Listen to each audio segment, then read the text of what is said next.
قلبي يا بعد عمري أحبك شويت يا قلبي يا روحي. خلاص نقول اللي احنا عايزينه. إحالة الفنانة شيرين عبد الوهاب للتحقيق العاجل على خلفية تصريحاتها الأخيرة واللي أثارت بيها جدل واسع خلال حفلها بالكويت. ونقيب المهن الموسيقية مصطفى كامل يصرح: شيرين مستهترة واللي عملته المرة دي كان مقصود منها ومش زلة لسان زي ما قالت، لا احترمت حرمة الموت ولا حرمة الميت. وضحكها المستفز مع إن كل الوسط الفني حزين على فقدان محمد رحيم واللي توفي في عز شبابه. للأسف سلوك شيرين يتنافى مع كل القيم والمبادئ. يا رب تروح له إن شاء الله. معلش خلينا نعمل حاجة سيئة جارية ولو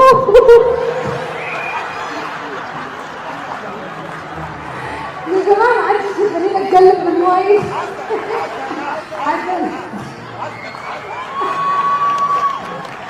والله العظيم ما يسيبه.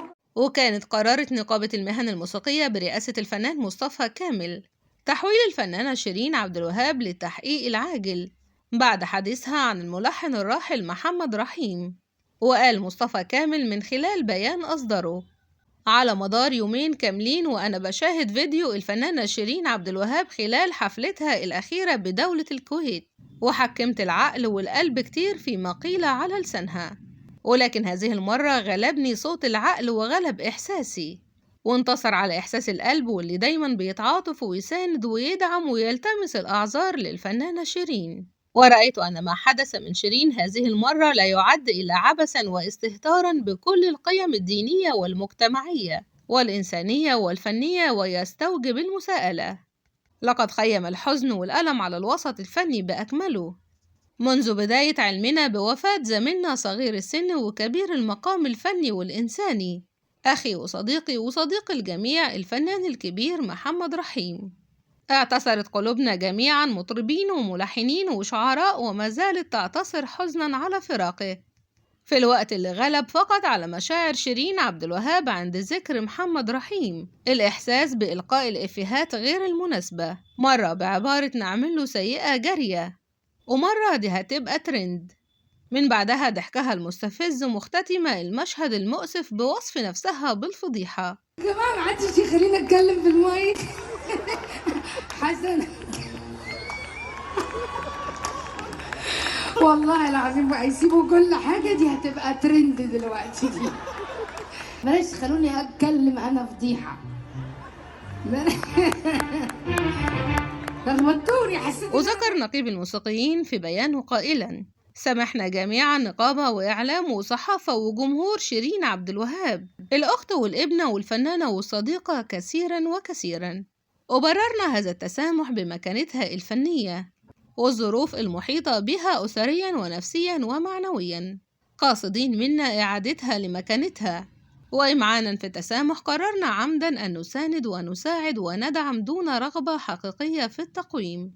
ولكن بعد مشاهدة الفيديو لم أشعر إطلاقا بأي عفوية أو عدم قصد أو زلة لسان، وهو المبرر الذي كان دائما نستند عليه لدعم شيرين. فبعد مشاورات ومناقشات لكل ما سبق وبأغلبية أعضاء مجلس الإدارة، قررت نقابة المهن الموسيقية استدعاء الفنانة شيرين عبد الوهاب للتحقيق معها عما بدر منها من سلوك يتنافى تماما مع كل القيم والمبادئ. ففاتحة كتاب الله عز وجل ليست هزوا ولا مجال للضحك وقت تلاوتها أو ذكرها، وحرمة الموت لابد أن تحترم، وتمثيلا لوطننا الحبيب بالخارج وداخل بلاد الأشقاء لابد وأن يعرف الجميع قيمته. فحديث شيرين عبد الوهاب عن محمد رحيم متعمد وليس زلة لسان، فالراحل عزيزا وفاضلا لم يترك في حياتنا إلا آثارا طيبة خالصة النقاء وسلوكا سويا قويما ونجاحا فنيا بأعماله المتميزة، والتي أضافت لأصحابها ممن تغنون بها الكثير والكثير من التقدير والشهرة، ومنهم وعلى رأسهم شيرين عبد الوهاب. فكيف لك يا شيرين أن تنسي كل ذلك ولا يأتي في بالك سوى الضحك والاستهزاء؟ تروح له إن شاء الله. معلش خلينا نعمل حاجة سيئة جارية ولو.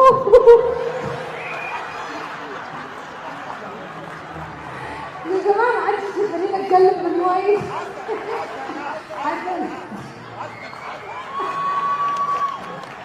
والله العظيم هيسيبوا كل حاجه دي هتبقى ترند دلوقتي.